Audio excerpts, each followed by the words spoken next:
So like have a test maybe. All right. So this is review. This is your POTD for yesterday, the exit ticket.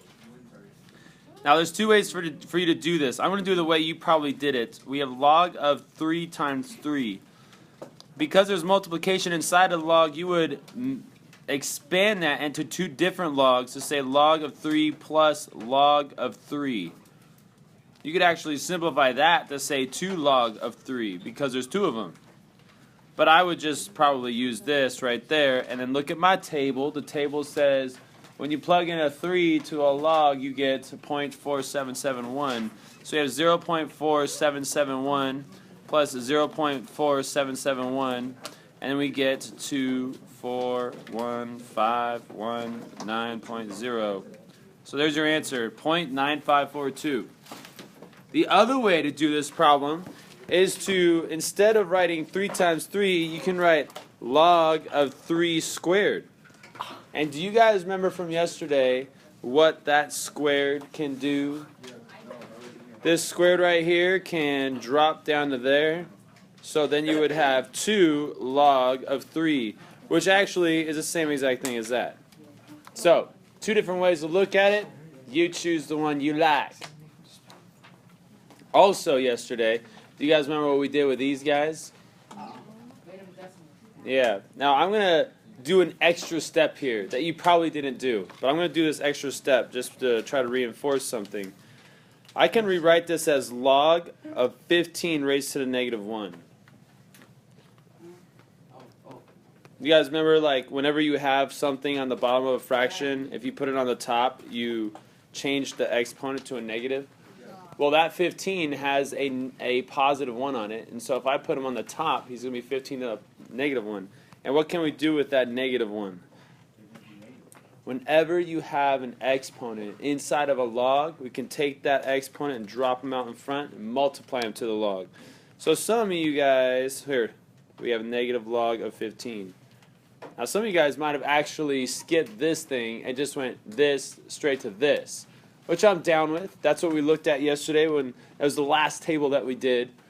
We filled out the table, noticed this pattern, and that's what you got. And so now we're going to split up this log of 15. What two numbers multiply to give you 15? So I could say negative log of 3 plus log of 5. I'm skipping a step here. I'm going straight to the adding part.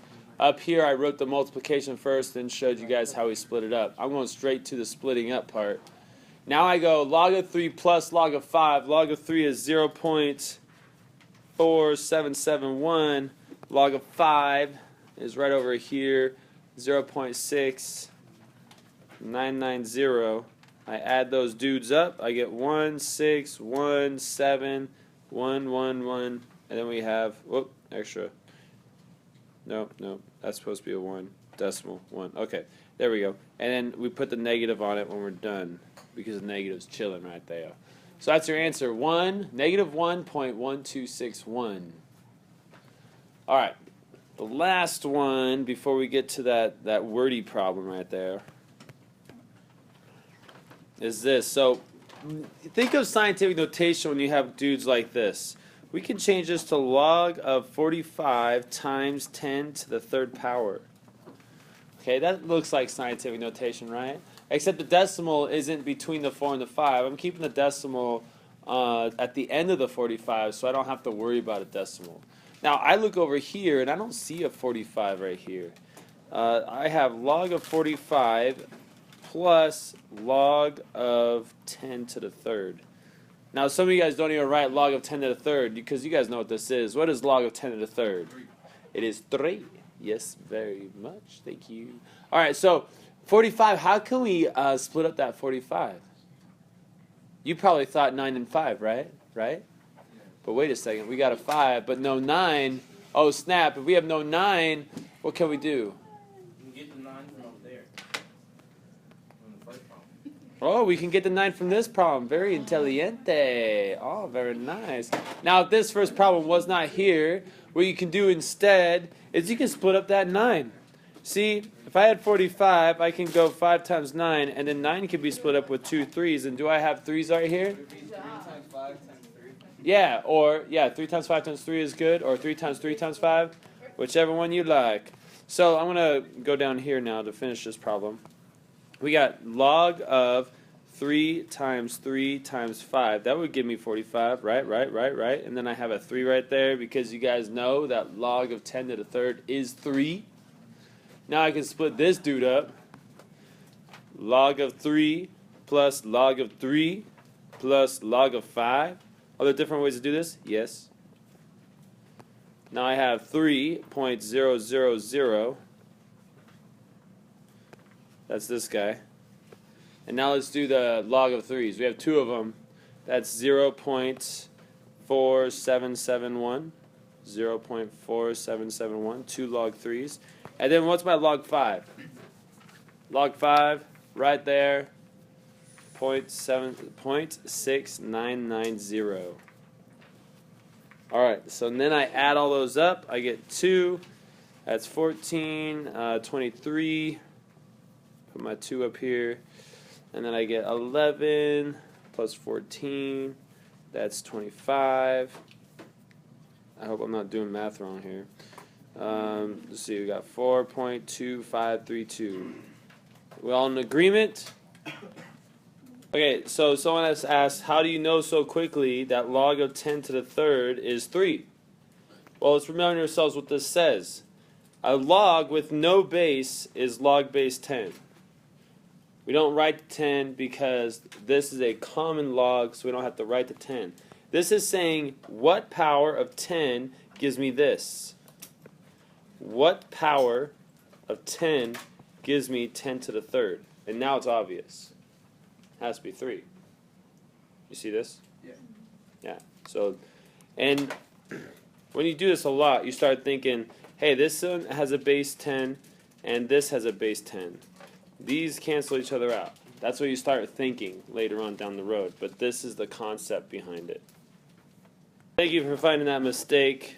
I was adding too fast in my head, I suppose. That's 4.6. 6532? Yeah.